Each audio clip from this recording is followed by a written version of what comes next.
Hey, what's going on, everybody? Welcome to the first episode of the rebranding of the Breaking the Game podcast. Most of you guys are familiar with my face and my voice. I'm Stephen Gillaspie, and now I am joined by co-host of the show, Mr. Austin Carr. Austin, how you doing today, man? Hey, I'm good, Steven. How about you? I am excellent. There are NBA games on, and I have a co-host now, so a little bit more give and take here on the show. I'm not so dependent on having to have a guest every week, and I know that you have a lot of excellent insight to the NBA. Just take a minute just to speak to the listeners and the viewers right now, just a little bit about yourself. Yeah, awesome. Thanks. Well, I've played basketball my whole life. I coached it with my dad growing up. I've always followed the NBA. I've had my own podcast for almost a year. I've had the same issues as you, not being able to find a co-host, having to kind of fly solo, keep the whole show going by yourself. I haven't had a whole lot of guests, just one or two, but so it's been interesting. So I'm kind of excited to have somebody to debate with and, kind of throw it to. So I think that'll help. Yeah, but like you said, NBA games are on and can't be upset with that. Not at all. And, I'm bringing you also on as a NBA analyst to our website, allaspectsports.com. Mm-hmm. You've already contributed a great piece to that. Do you just want to, talk about what your mindset was going into that piece and how you came about developing it?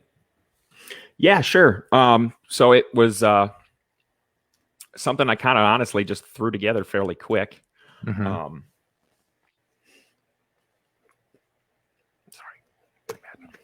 Oh, it's okay. Go ahead. I'm drawing a blank. Yeah, give me a second. Yeah, you're fine, man. We're live. We're live, so. Yeah, so I just did an article over this play-in tournament that they're doing this year. It's the first time we've ever had a play-in tournament like this. Mm-hmm. So I thought that was an interesting topic to have as my first article.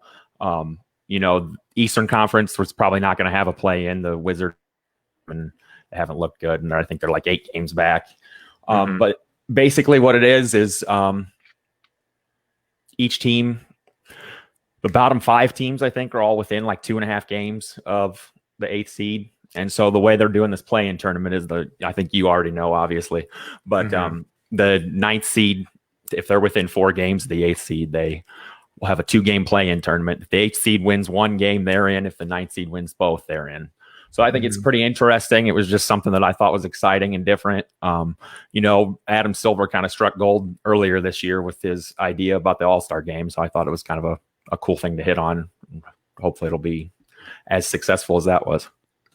Yeah, 100%. You're referring to the Elam ending implementation that we've seen in places like the G League and the basketball tournament that actually, continue to still, be available for viewership this season. It was pretty interesting and entertaining, and a lot of people are heralding this last All-Star game as one of the best ones we've seen in quite a while, and it's hard to argue against that point, Austin. I wholeheartedly agree with you, and we're going to talk a little bit about the seeding games and the playing logistics here in a little bit with a certain segment of our show. But yeah, the piece that you touched in on, Austin, I thought was excellent. I obviously got a chance to read it before anybody else, and I thought it was a great piece. You basically went through and explained what each team that's for a play-in opportunity in the Western Conference. I mean, you mentioned the Wizards are probably they're losing right now and basically eliminated from contention. Mm-hmm. They're just basically trying to help the NBA earn money for the loss that they had with regional televised games. Right. And of course, Les, is something you'll learn with me. I gave the Pelicans the kiss of death by putting my name behind them as a team I thought was going to show really look really good in the bubble, and they haven't really lived up to that so far. So I kind of tend to do that a lot. So yeah, a lot of the sports teams that I root for, Austin, they lose a lot, and sometimes I feel like it's my fault because I watch them. But I don't know, I'm still going to watch them, and they just got to make up for whatever power I hold over them, right? So exactly. But Austin, I'm glad to have you, man. We've been speaking for a few days now, and I think this is going to be a great opportunity for both of us just to get out there and work with one another, and just kind of sharpen our sharpen our tools and whatnot. But before we get into the rest of the show, I just want to give a huge shout out to some fellas that I work with quite often on my show and on their shows. My buddy Chris LeBron, Couch Coach Live, Mo, Rob, Jeff, all you guys have all been fun to work and watch and work with. And they have their network actually launched today, the Off the Ball Network, and you can check that out at offtheballnetwork.com and hit them up on social medias. They have Twitter, Instagram, things like that. They do a lot of great work, and we're going to continue to, do these cross promotional episodes and stuff like that you've all been seeing. So, finish the show, but when you're done, go check out the work that they're doing at the Off the Ball Network. Well, Austin, in developing, kind of the script for the show, or this, the layout of the show, one thing that you brought up that I necessarily wasn't thinking of covering for this episode was the success that the NBA has had with the coronavirus pandemic. And when I say success, obviously the pandemic's still at large within our nation, right? But when you look at what's going on in Orlando and how they're combating that, and it's quite impressive. What's some of the things that you've noticed and paid attention to? Well, the first thing that I noticed is it's been over a month since they've had a positive test. It's probably safe to say that the bubble is the safest place in the world right now, as far as the coronavirus is concerned. Sure. I think it's a testament to the plan that they had in place, the fact that they were able to bring all those guys in all at the same time like they did. And there were a few guys that did test positive for the coronavirus, and they were able to keep them quarantined and not have it spread. And that was something that I thought was pretty cool. I was kind of expecting it to go the other way. I wasn't sure how it would work. I was pretty sure that there would be a lot of guys, breaking the bubble rules and trying to sneak out. And it doesn't seem like they're really doing any of that. It just seems like they're actually really focused on basketball, which is how it should be. I think it's been a wonderful idea. I think it's worked really well for everybody. Yeah, 100%. And you talked about the people that have tested positive for the coronavirus prior to, the Orlando campus actually launching. And you got guys like Nikola Jokic. Even a guy like Montrezl Harrell is still out right now. We don't necessarily know exactly what's going on with him, but they've implemented and brought in players such as Russell Westbrook, other players too, right, that were out of the bubble. When they were running these tests, they had to run X amount before they could say, all right, you're deemed, able to play in an NBA basketball game. And they're slowly integrating these guys who are outside of the bubble. And I just think that, the quarantine portion that you've seen, the successive tests that they've had to have before they can go out and be around other players and things like that, I thought the NBA did a great job, especially when you've seen a couple of areas where players didn't necessarily follow the rules. The NBA did a good job with guys like Rashawn Holmes, trying to just step outside and get a quick bite to eat. And the NBA was like, no, man, you got to go back and re-quarantine. They put him in witness protection, the witness protection program real quick as soon as he did that, didn't they? Yeah, they sure did. Hardly heard or seen from him since. Yeah, but he's playing for the Kings, and even when he almost popped the bubble, no one else got sick or anything, and it was pretty impressive to see how they handled that. And then obviously you have what me and my buddy Chris LeBron like to call Mr. Lemon Pepper, Lou Williams, right? When he did leave for a legitimate reason, but he was also seen kind of doing what we'll call extracurricular activities outside of that. And pictures of him surface wearing the NBA official mask of the bubble at the establishment that he went to. It was pretty impressive. Justin Bieber says those wings are the best wings in the world. So, however much weight you want to put on the words of Justin Bieber, you can go right ahead with that there, Austin. I'm probably okay though without listening to him. But it's how have your expectations of how the bubble games have gone? How were they met? Where have they been met? Were you impressed with the way that these games have, been aesthetically pleasing, so to speak? Do you like watching them compared to the games that we're normally used to seeing? One thing I really like, and you and I have actually talked about this quite a bit, is the afternoon basketball. It's great. It almost has like a March Madness kind of feel to it. I do think it would be nice, and I think the NBA missed an opportunity. They have ESPN alone has like 6 networks. They could have put every game on national television every day. And I think people would have watched it. And so I think they kind of missed a little bit of an opportunity there. But the games themselves have been extremely exciting. It seems like every 5 minutes, I'm getting a notification on my phone that this game is within 3 points in the last 2 minutes, or this game just went to overtime. One thing I did expect to be a lot worse than it has been is the shooting. I kind of thought defense would be, where it always is, because it just doesn't take as much time to get back in the swing of things. But I kind of expected everybody to be rusty, and that just hasn't been the case. I mean, you see they're, putting up 130, 140 points with ease every night. It's definitely been exciting games. If you go and read that article that I wrote, I predicted that the Pelicans would do better than they have been, but there's some surprising teams that have been done a really good job too, that I didn't expect to do nearly as well as they have. The Indiana Pacers, they've looked great. The Phoenix Suns are undefeated. They're the only team that hasn't lost yet. And so there's been some, really big surprises that have been a positive thing. There hasn't been anybody that I expected to be good that's just been awful. So, it's been a good experience all around, I think. Yeah, absolutely. And I've told a number of people this, and you can call me crazy. Maybe I've just gone too long, Austin, without sports, but I think I kind of prefer the bubble. The atmosphere of the bubble, the way that they have the screens in the background, the camera angles, everything else. I'm kind of partial to it. Again, if I see a live game in the future, I may be like, all right, this was actually the better product. But right. Did you catch the Nuggets Jazz double overtime game? Did you watch any of that? I actually didn't. I saw the highlights, but my goodness, didn't watch any of it. No, I know I missed a good one.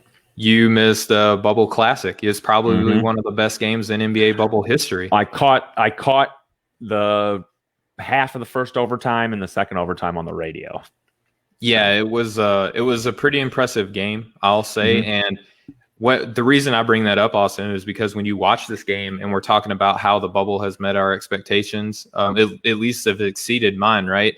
That felt like a playoff game. Like that felt like an important NBA game. And there's theoretically no crowd other than, the E crowds that they have on the television screens, right? And that's been cool to see too, right? Because you've had players with their families show up, or former NBA players like Shaquille O'Neal, I think, made like almost every game that was televised one night, which was pretty cool.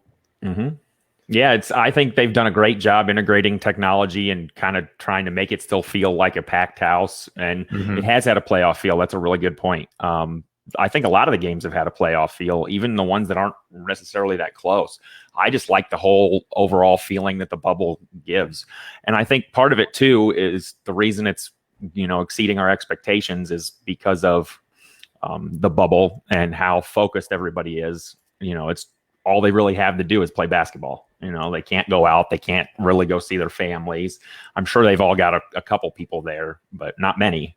And so they're all just focusing on basketball. And I think it's shown on the court. But Denver's a team that I kind of wanted to talk about a little bit too. They've had some surprising performances. I mean, Michael Porter Jr. looks like a superstar all of a sudden. Yeah, no doubt. And Bol looked good too. In scrimmages at least, right? A couple good guys that they got, late in the draft because they were injured that might end up being, diamonds in the rough for them. Sure.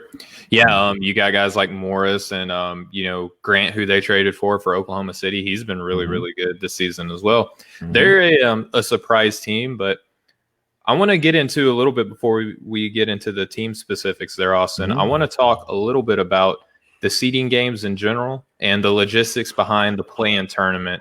Now, we know coming into this that the NBA was doing everything that they could to make up for money that they were going to lose for regionally displayed or regionally, projected games that they were going to be having, right? So what they did was they brought in 22 teams, which a lot of people thought was too much. In the Eastern Conference, they were probably right. But in the West, it's probably a good thing that there were more teams than expected, right? And based off of the amount of teams that they were going to bring in, everyone was going to play 8 games, even though the NBA got to, basically write their own destiny. They couldn't get away from back-to-back games, like even in the bubble where they got to generate their own, schedule. They still had to have back-to-backs. Obviously, no home and away games, right? But so all of these teams, 22 of them, each playing 8 games, and they implemented this play-in game. Do you want to kind of go into the logistics behind the idea behind the play-in?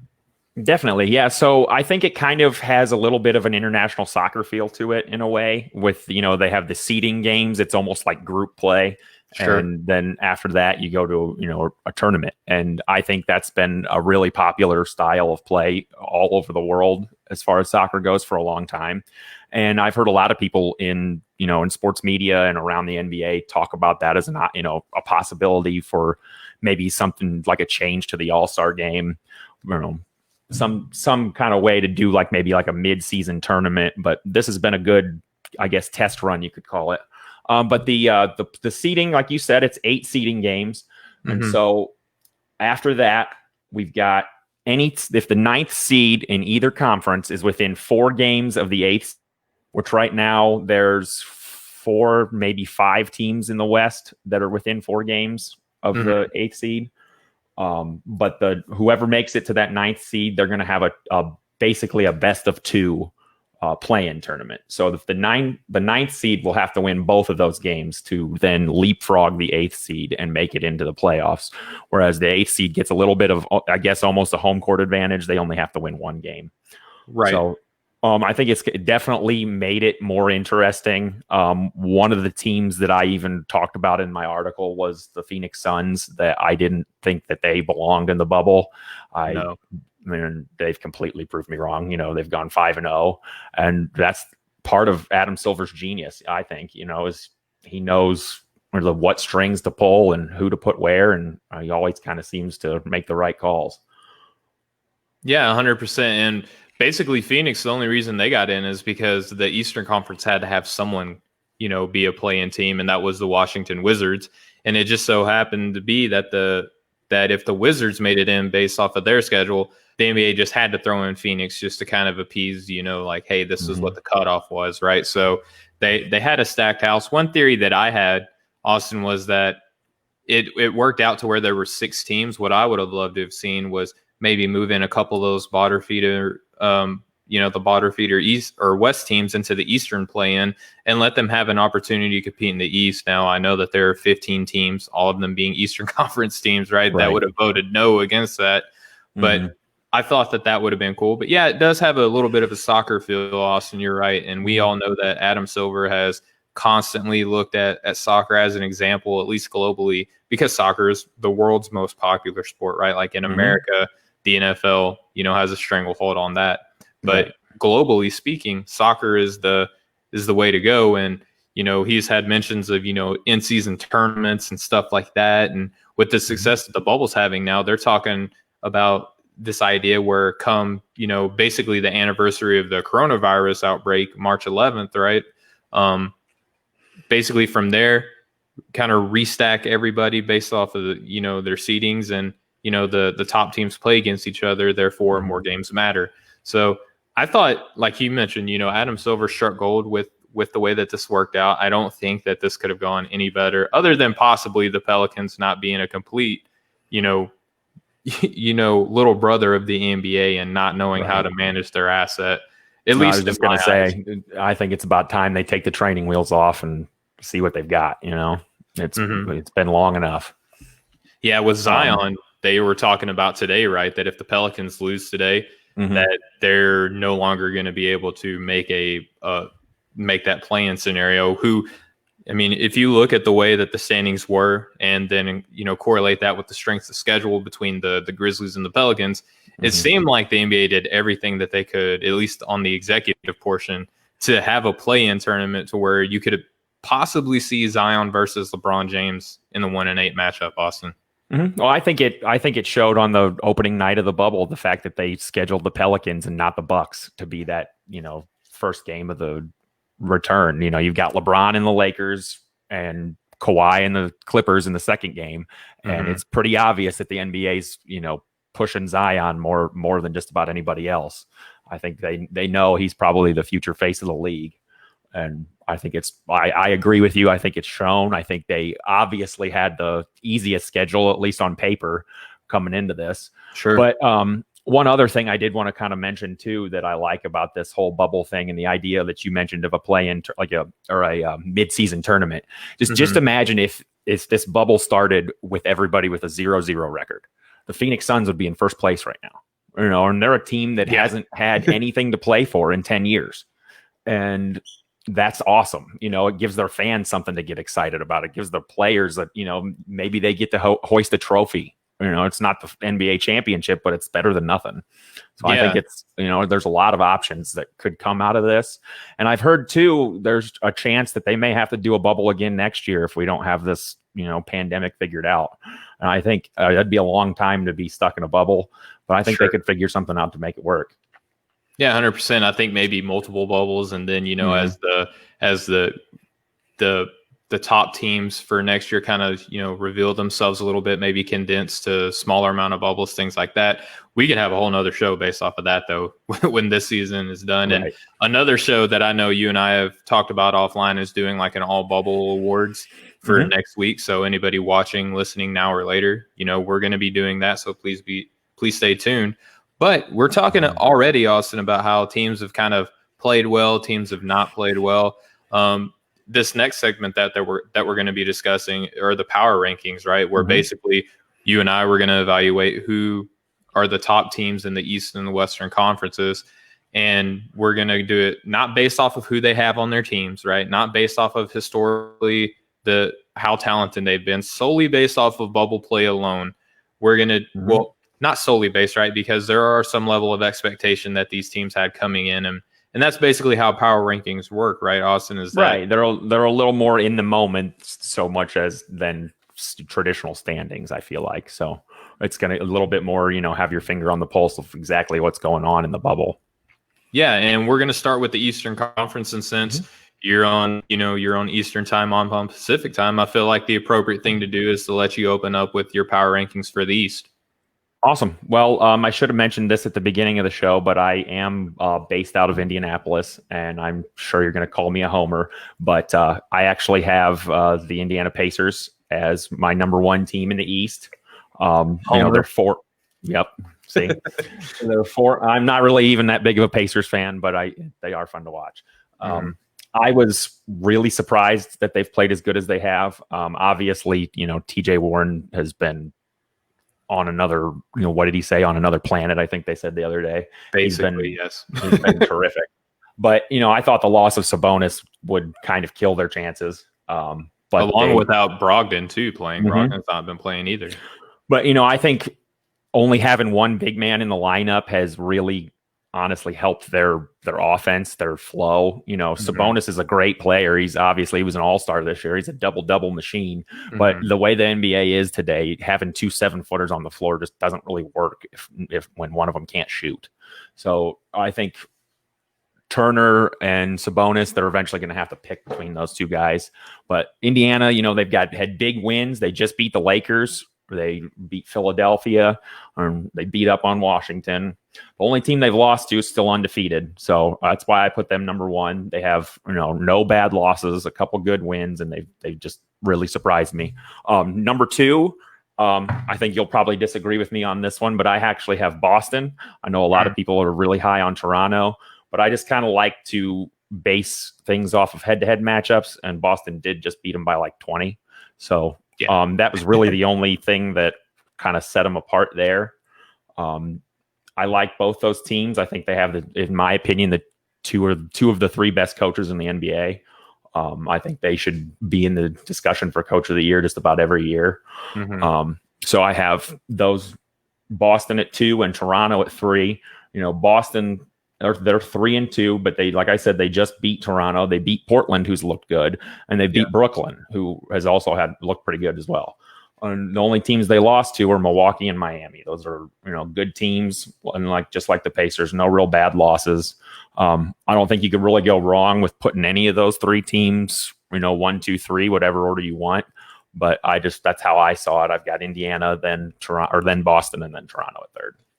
Right, and I think that my order is obviously going to be different than yours, right? Because you've seen kind of what my notes have been, right? We didn't just kind of disagree just for disagreement's sake. These are genuinely how we feel, right? So I do have Toronto as the first seed in the Eastern Conference. Where did you have them again on yours?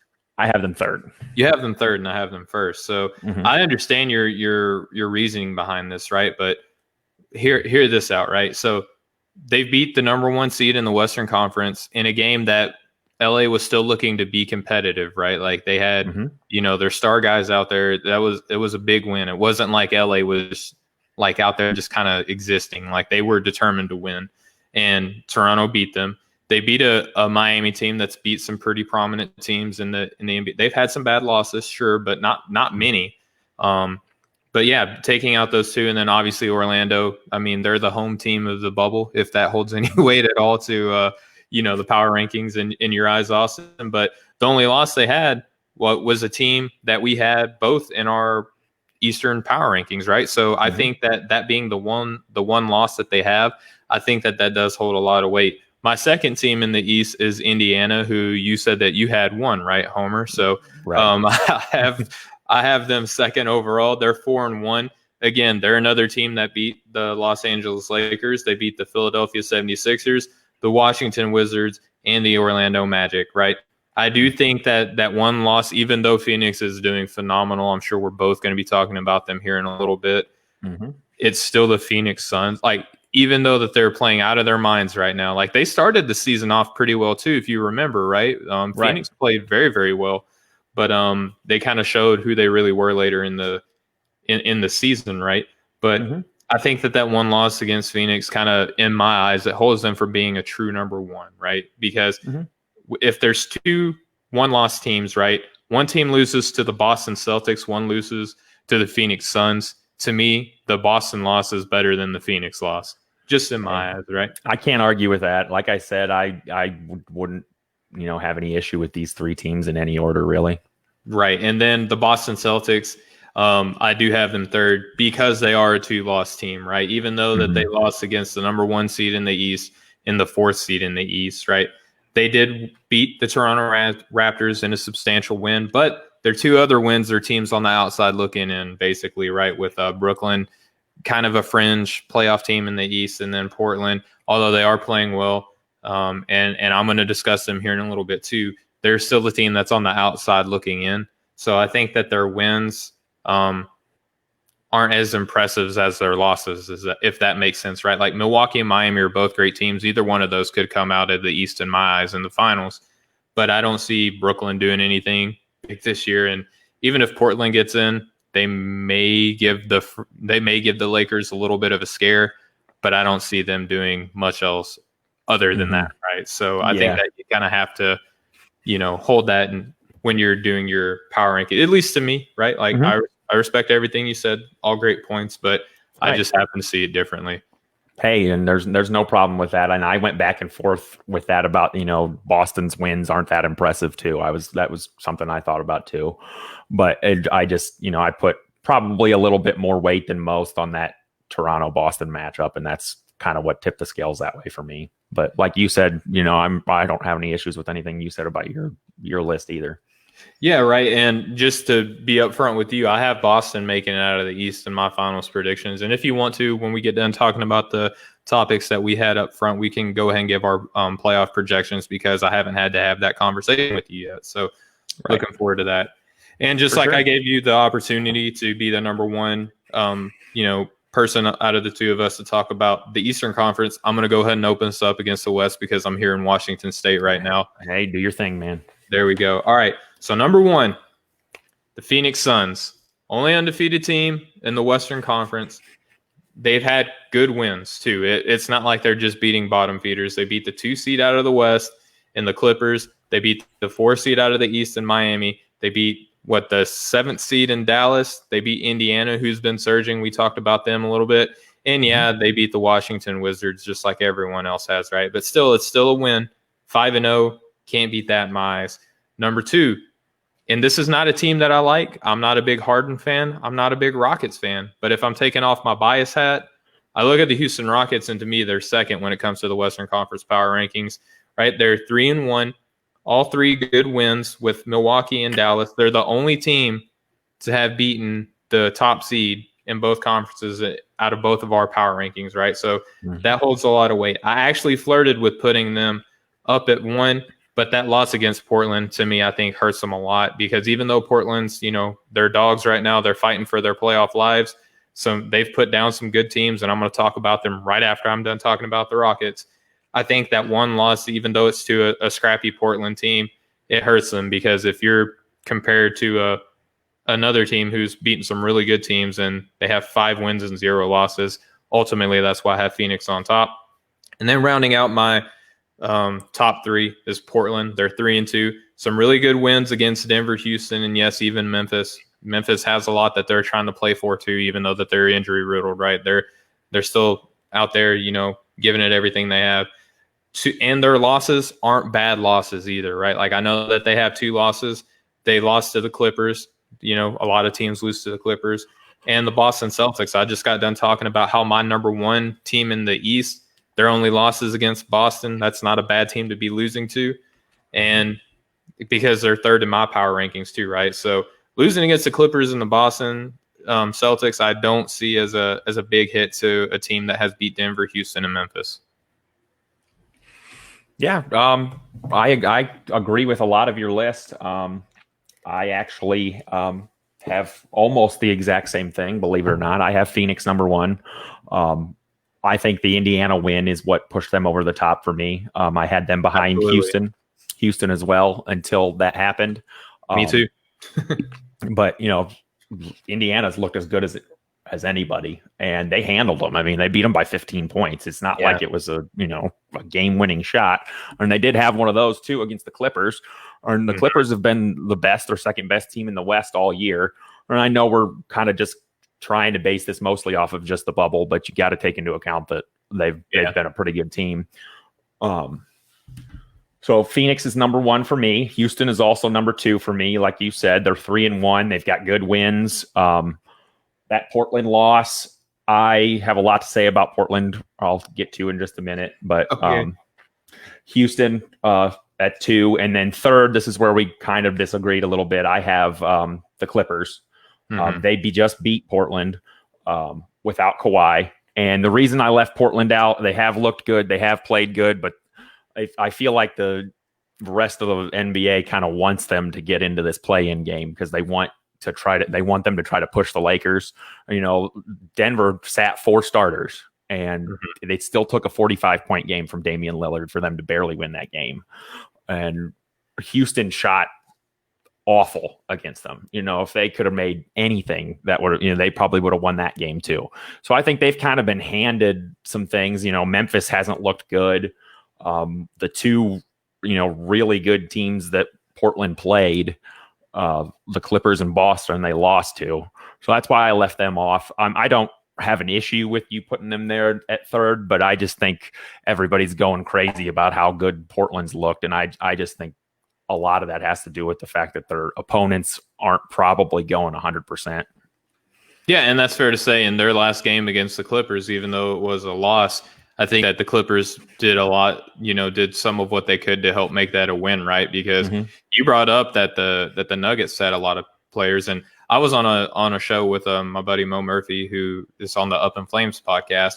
We talked a little bit about this, that we think that there might be a sentiment that teams want the Blazers to be that 8 seed, just to make the Lakers' road to the finals a little bit more difficult. Not saying that they would beat them in a 7-game series, but if you look at the weaknesses of the Lakers' defense, it's guards, right? And if the Lakers have to go up against the Blazers and the Rockets and then the Clippers, you're talking about going up against Dame and CJ, and then followed up with Russ and Harden, right? So that would be a tougher road than the Lakers would probably like to have, right? Well, even deeper than that, Houston's got Daniel House, they've got Eric Gordon, they're all guards. Houston's a nightmare matchup for a team like the Lakers. They're going to be a lot of trouble. They're fast, they can shoot, they actually rebound really well for their size. I think it was a kind of an awesome move for them to go all in on this small ball thing, because you see it out there when the teams play them. Like the big men aren't comfortable going out in the open court and guarding a guy that's a half a foot shorter than them, and it's just it throws their whole game off a little bit. So I think Houston is definitely dangerous, and obviously with Portland, Damian Lillard's good enough to win a couple playoff games by himself. He's going to Sure. push the Lakers more than anybody on Memphis or the Grizzlies or the Suns would, definitely. And, Gary Trent Jr. has emerged for that team too. So he's been terrific. Yeah.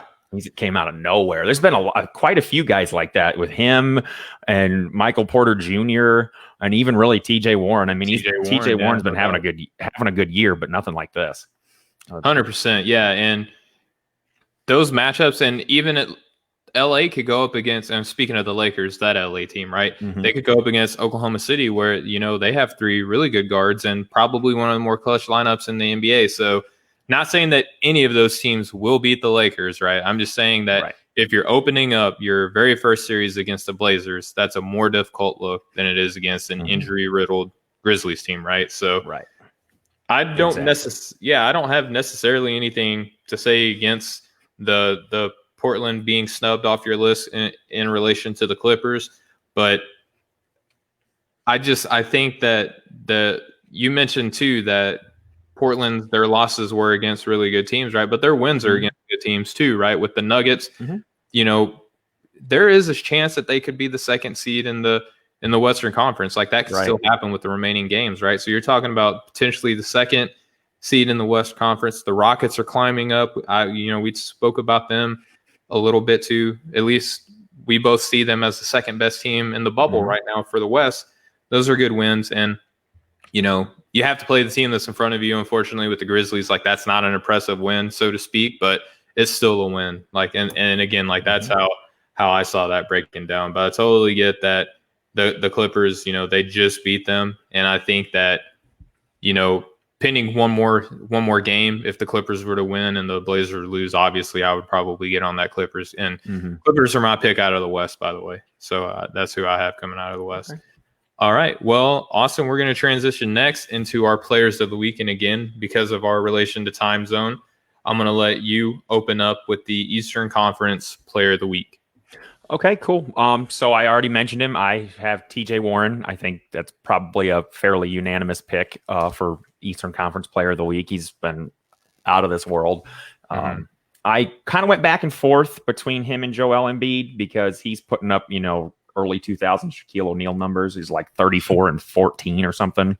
Yeah, he's ridiculous. And, with Ben Simmons going down and they're still winning, and it's a lot of it has to do with him. He doesn't, as popular as he is and as polarizing as he is, I still feel like he doesn't get enough credit for how good he really is. Yeah, but I went with TJ. He's averaging over 35 a game, and he's shooting over 60% from the field, almost 60% from 3. Yeah, he's just unreal. And it's kind of come out of nowhere. Like the Pacers got him for cash considerations in the offseason. Like they gave up a couple $100,000 for a guy that's scoring 20 points a game. I don't understand what happened there, how they did that, but big pickup. I thought when the day they got him, I was excited. I thought it was a good move for them for sure. Yeah, me too. 100%. So I went with him over Embiid. He's been lights out and had the only 50-point game of the bubble so far, and I'm pretty sure that's the only one he's had in his career.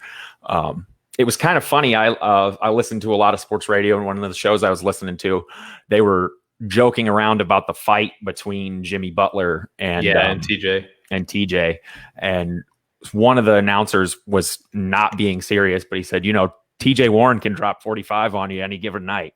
And he was joking. And then he went out there the opening night for the Pacers and put up 50. So I think he's definitely, exceeded expectations, to the max. And so that's why he was my pick for Eastern Conference Player of the Week. Yeah. And we saw those two. You mentioned Joel Embiid and TJ Warren. TJ Warren's 50-point game was just so happened to be against Joel Embiid putting up 40 and 20 that very same night. So like, if you can make a 40-20 game, which would be all over SportsCenter for the winning team, right? If you can make that look like it wasn't a big deal at all, right? That should tell you even talked about that. Yeah, I didn't really hear anybody mentioning like, oh, hey, by the way, Joel Embiid dropped 40 and 20. Like that's huge. And I think a lot of what you alluded to this a little bit earlier there, Austin. I think a lot of TJ Warren's success is because they're playing without Sabonis and Brogdon, right? So they were kind of like, hey man, we need you to kind of step up and be the scorer, because Victor Oladipo, he was kind of back and forth this year on whether or not he was going to play. Turns out $3 million is a lot of money to lose. So that's why he's doing anything in the bubble. Right. And Miles Turner, is, as much as I love him as a player, he's not capable of leading a team. And then they just have a whole bunch. They have a lot of really nice supporting pieces, though, in Indiana. So when you put a guy like, Tony Buckets out there, who we saw North Carolina can fill it up. He was not a 3-point shooter. The other night he went 9 and 12, which was nuts. Right. Like, I don't think anybody really saw that coming. And it's interesting. He's had 2 fairly bad games from 3 and 2 where he couldn't miss. So yeah, 100%. Yeah. And you mentioned too that he's right now shooting, what was it? 55% from 3. Yeah. That's insane. Insane. You hear people talk about that 50, 40, 90. Oh, he's about to do 60, 50, 90 if he's not careful. Yeah. That's incredible. If he was a better free throw shooter, right? Like, he could do 60, 50, 80, which is probably something else another category that we should put out there, right? But yeah, I couldn't argue against that, though. Like, in my eyes, I can't argue against, having TJ out there as your, player of the week. I have a theory too about the NBA, and tell me what you think, but I feel like just about anybody that's good enough to make it to the NBA, if they get enough of an opportunity, they can put up a 30-point game here and there. You see it all the time with guys that come in when there's an injury, and if you're getting 25 shots a night, most of the guys that play in the league are good enough to do something with that. Yeah, I think I agree with you. I subscribe to that theory too. I mean, I don't know if you remember a guy by the name of Marcus Thornton that used to be in the NBA, right? When he played with the Sacramento Kings, like, he put up 20 points a game one year, right? He played with Sacramento and Phoenix and put up 20 points a game. And, it's just whoever just so happens to be schemed around. Obviously, you do have to have talent, right? Like, there is a clear delineation in talent where it comes to, like, NBA stars and, key rotational players. And I think somewhere in between is that realm that TJ Warren's living in, right? Where he is very capable offensively of putting up those numbers. And we're seeing it now, right? But I do believe in my most improved player that didn't get named to the finalists, unfortunately, was Devontae Graham. He's a perfect example of that too, where although he's not super efficient, right? But he doesn't really have much to work with in Charlotte. He went from being a second-round nobody last season to this year being the best player on his team because they needed him to be that guy. Right. So, well, if you think about it, every college basketball player you see was the star on their high school team. And every NBA player you see was the star on their college team. Yeah. So these guys can all play. And it's like you said, I think there's, a huge gap between the top guys and everybody else. But, everybody that's in the league has serious ability. And, just like a few years ago, and a lot of it too is opportunity. It's coaching. It's just being in the right system. I mean, look at Isaiah Thomas. He had one of the greatest scoring seasons ever. He was like the most clutch player ever, and he's disappeared since then. I know he had a hip injury, but they didn't have anybody else to put the ball in the basket for those couple of years. And it just showed that, he's like 5'9", maybe, if that. And so I just think, you give a guy 25 shots a game, they're going to put up some numbers, but they're not going to all shoot 60% from 3. So no, they're not going to go 60, 50, 85. Like, no one's doing that, like, just on any given night. Right. But yeah, very impressive for TJ. Were there any guys that you were impressed with in the Eastern Conference that probably not player of the week worthy, but someone that you weren't expecting to do well other than, maybe Warren? But, like, you see anybody else step up in the East that you weren't necessarily expecting to be as good as they are? Oh, that's a good question. I haven't really thought about that too much. Why don't you give me your Western Conference player, and I'll give me a second to think about it. Oh yeah, sure. I just want to, for your consideration, Duncan Robinson for Miami. He's not a star, but he's just a guy that, like, every time I watch Miami play, he's I can't help but just say, like, dude, he's a bad man. Like, he would he'll shoot anywhere. Right. He's got no conscience, and he is lighting it up. That's definitely, you made a good point there. I like that. Right on. Well, yeah. So transitioning now to my Western Conference player of the week. One guy that I have fell in love with. You talked about him a little while ago. Was Gary Trent Jr. Really he's on my bubble team somewhere. If I have an all bubble team, first and second team, he's making one of those teams. I'll figure it out later, but I'm just going to say he's on there somewhere because he's been just freaking awesome. Like, you can't watch the Blazers play with him on the court and not just be like, has he missed yet? Like, did he miss a shot yet? He's been crazy. But if we're being realistic and we're looking at just, pure numbers and, level of play, Luka Doncic, what was interesting is that you and I were kind of developing our notes, coming into yesterday, and the Mavericks played, and I was like, okay, so they have a game tonight. I'm not going to finalize my notes yet. I'm going to wait to see how they do, just in case he did better. And guess what? He had another huge game last night. It was another big game. But yeah, I'll just run over his numbers real quick. So Luka, and I'm going to give his overall now and what he was just before last night. Granted, there's only been about 5 games that they've played, but a huge jump, right? So before last night's game, he was averaging 32.7 points per game. He's now up to 33.4. Before last night's game, he was averaging 9.7 assists. He's now up to 11.6 in a matter of one game.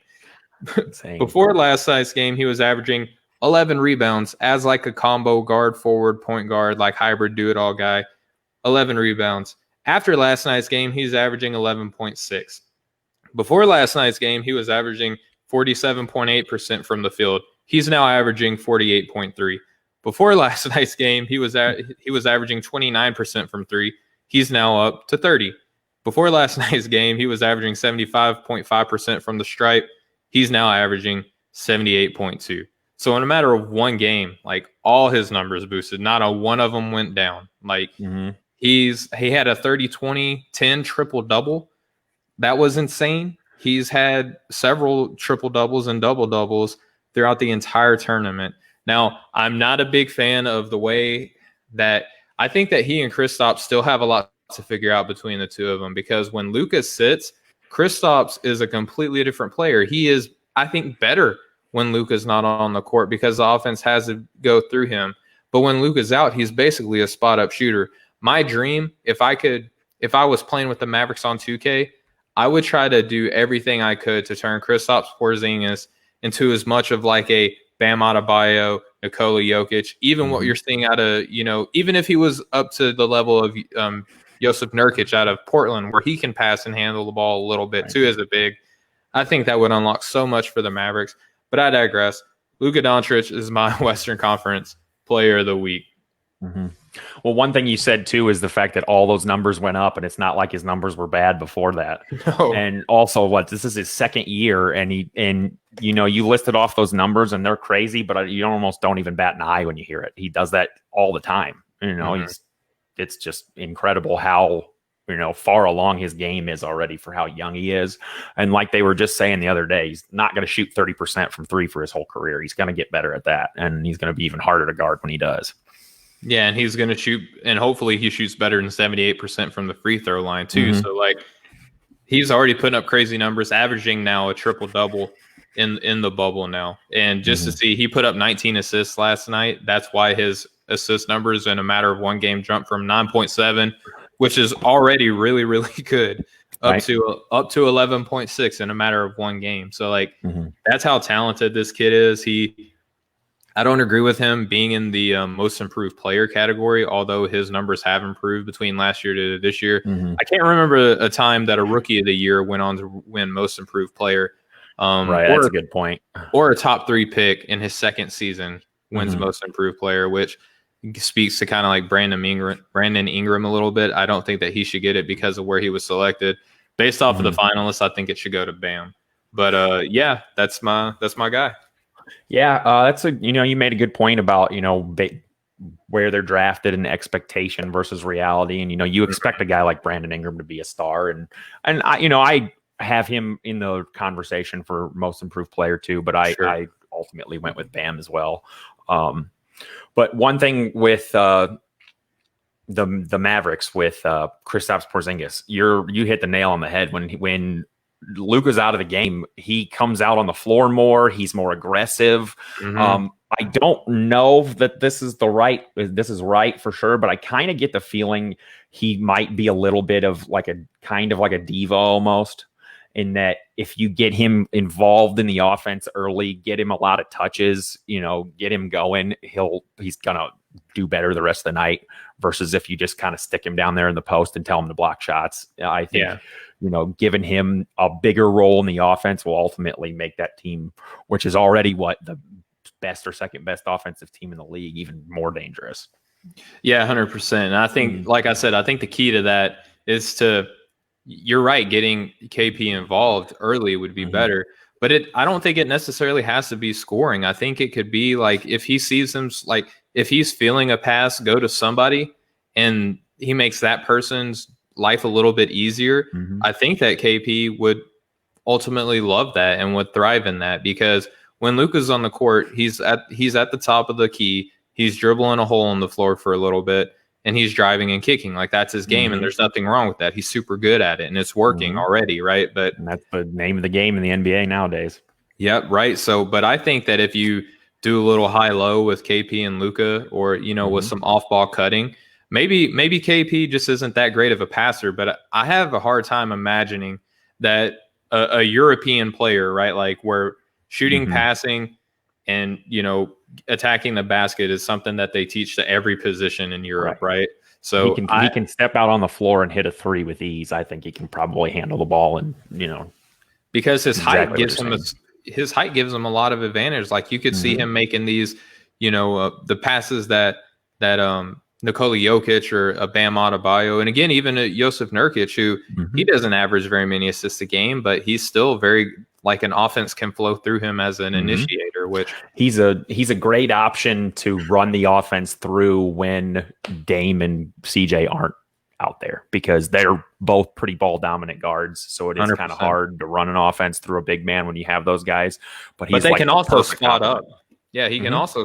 All those guys can spot up too, and I think that's what makes Nurkic better. So Luka can spot up. Like, all their players can spot up and hit outside of KP, right? So I think that would unlock a lot. But maybe this is a conversation for another day, Austin. But it's just something that I watch and I can't help but get upset about. Just the disparity between the importance of KP with Luka in and with Luka out.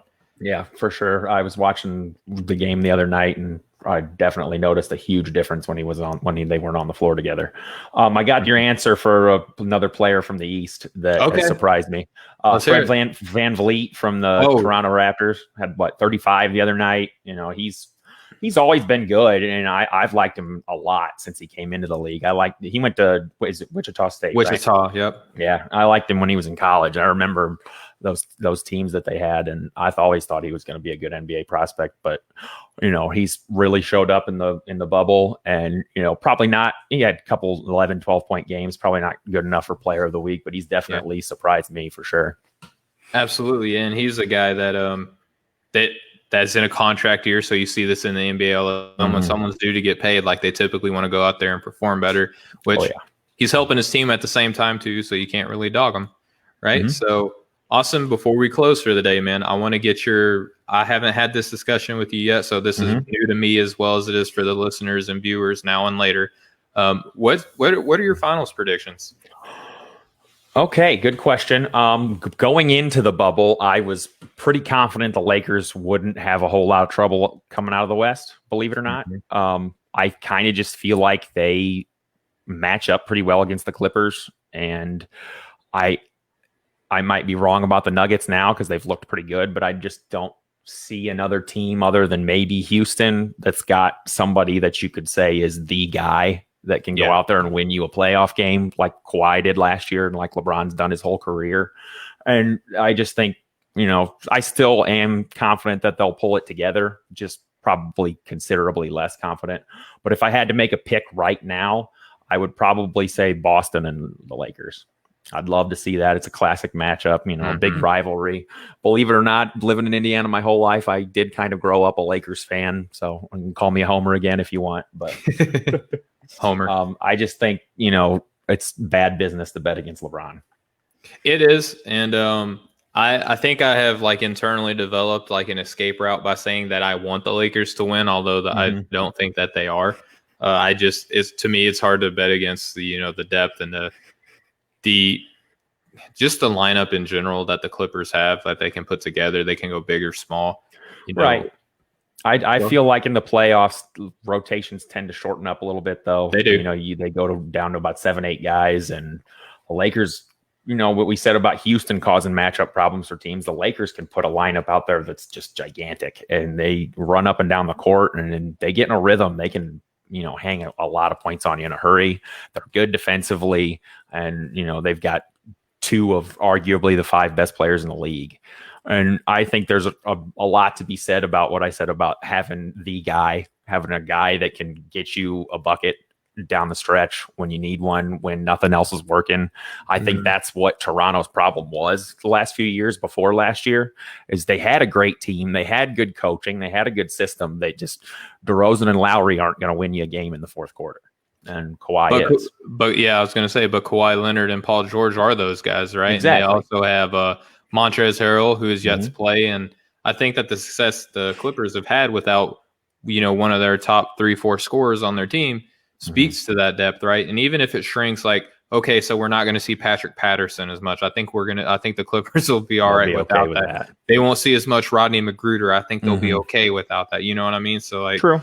It's good to have those players, but when you're talking about a 5 that could be out there looking like Lou Williams, Kawhi, PG, Morris, and Trez, like you can put out a lineup, or you can go even smaller and do Patrick, Lou Will, Kawhi, PG, and Trez. You can put up a number of different lineups, and I think that the Lakers, we mentioned earlier, one of their weaknesses is perimeter defense without Avery Bradley, who they're not getting back, without Rajon Rondo so far, he may be coming back. We don't know what he's going to look like if he does. And if he does come back, that offense looks completely different because he's kind of a ball dominant type player. So with that being said, the Clippers have the perimeter defense to go up against these Portland Trailblazers, to go up against these Houston Rockets or Oklahoma City Thunders or these Utah Jazz or Denver Nuggets, but they also have the bigs to match up against most people. And I know it was only one game, right? But sometimes you only need 1 or 2 games. But Montrezl Harrell did defend Anthony Davis really good in the regular season, at least one game this year. So if you can get that once or twice from him in a 7-game series, that may be the advantage that goes to the Clippers in the Western Conference Finals. Yeah, I see where you're coming from, and I don't disagree with anything you just said. But one thing you have to think about too is, are these guys that are just now coming back, Harrell and all, they added a couple guys at the trade deadline that they haven't played together a whole lot. And even really, Paul George and Kawhi haven't played together a ton.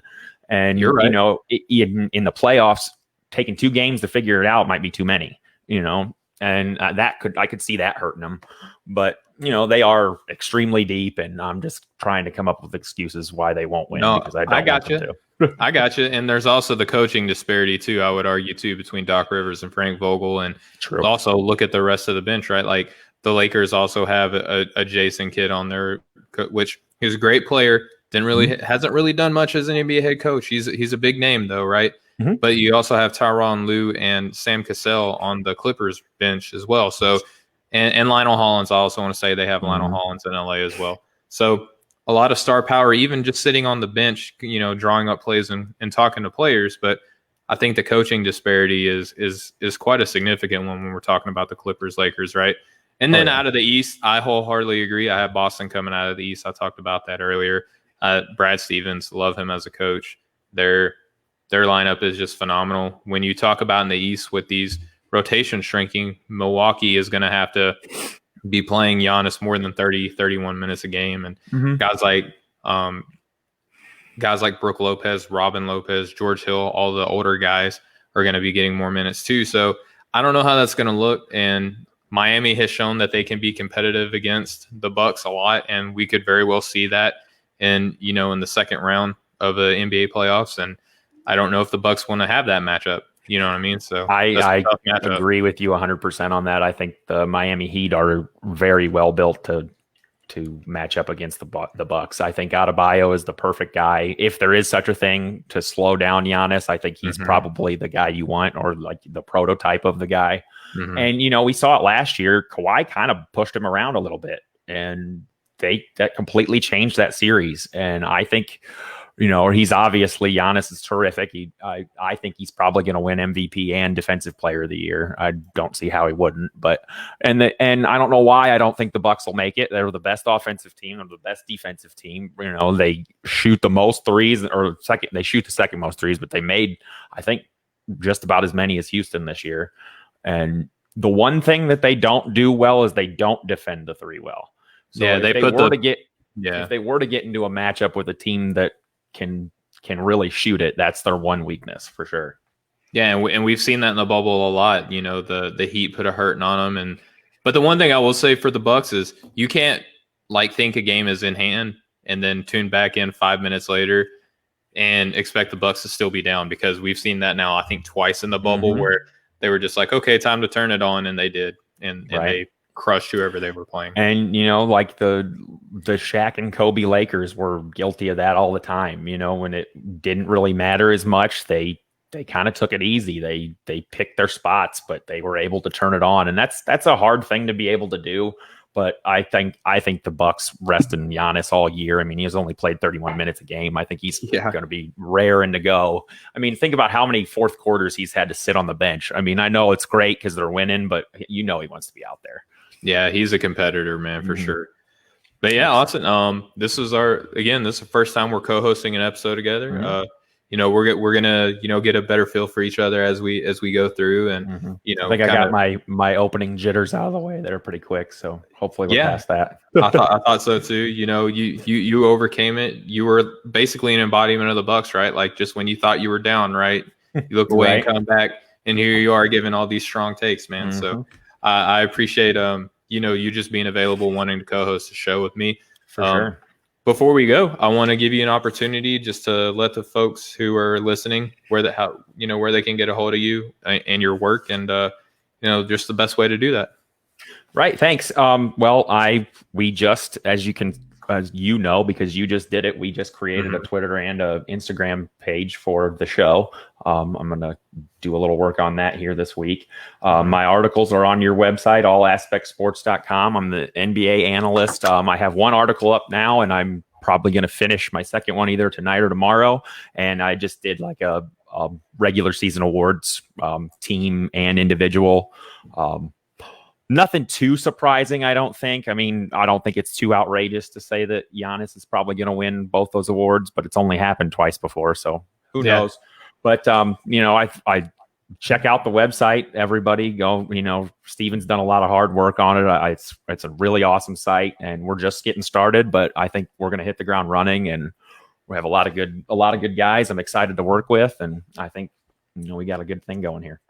Yeah, and I appreciate that, Austin. And the reason why I wanted to bring you on was because I know that you have some experience with podcasting and writing, and obviously you're showing it today that you're a valuable asset to the team, and much appreciate all the hard work that you're already doing in your short stint with the team. But yeah, you can go to the website for anyone listening or watching now or later. You can go to the website allaspectsports.com. We don't just talk about basketball. We have great content. Our guys, Jason, Phil, and Roy are NFL guys. They all do great work out there. We have some great MLB contributors with guys like, Andy, guys like Dre, guys like Phil. We have great MMA content with our buddy Patrick out there. NCAA with Stuart and with Steven. We have a lot of great contributors, and I'll even say that we're great contributors to there. Austin, and say that, for the NBA side, you can check us out on there on All Aspect Sports. You can find great written work on there, just like this, but we also have other podcasts on there as well. The Phil and Jay Experience. These guys are formerly of the Whiskey Hour podcast. They are now a part of All Aspect Sports. They do a lot of great work out there. Listen to them for your NFL content. And we do have some MLB and MMA podcasts coming out soon. And again, just a big congratulations, big shout out to our buddies over at the Off the Ball Network with their website launch today. They do a lot of really, really great stuff. We work with them a lot. and you'll probably see our faces with their faces and vice versa, right? So just go check them out and support them because we do. And if you support us, you need to be supporting them. Austin, do you want to say something nice to the people before we go? Hey, just everybody that tuned in to listen, thank you. I hope you guys come back. I hope you enjoyed what we had to say. If you didn't agree with us, that's great. I like a dissenting opinion. I debate this stuff all day long. I'm just excited to have a platform to do this on. So 100%. Yeah. And just if you like what you heard, you didn't like what you heard, you can email us at breakingthegamepodcast@gmail.com. It's a brand new email that we just opened up today. So you can let us know how you felt about the show one way or the other. Breakingthegamepodcast@gmail.com. If I can be cool, I can point right, like you have our Twitter handle right here at BTG NBA Pod. And then at Instagram, the same thing, BTG NBA Pod. Thank you for the assist there, Austin. Appreciate you, brother. Yeah, go follow us on there. And again, go download us wherever podcasts are available. And you can find our podcast also at allaspectsports.com. Appreciate everybody's support and love. It's much appreciated. We have been the Breaking the Game podcast. You guys have been awesome. We will catch up with you guys next time. Much love, everybody. Thanks, guys.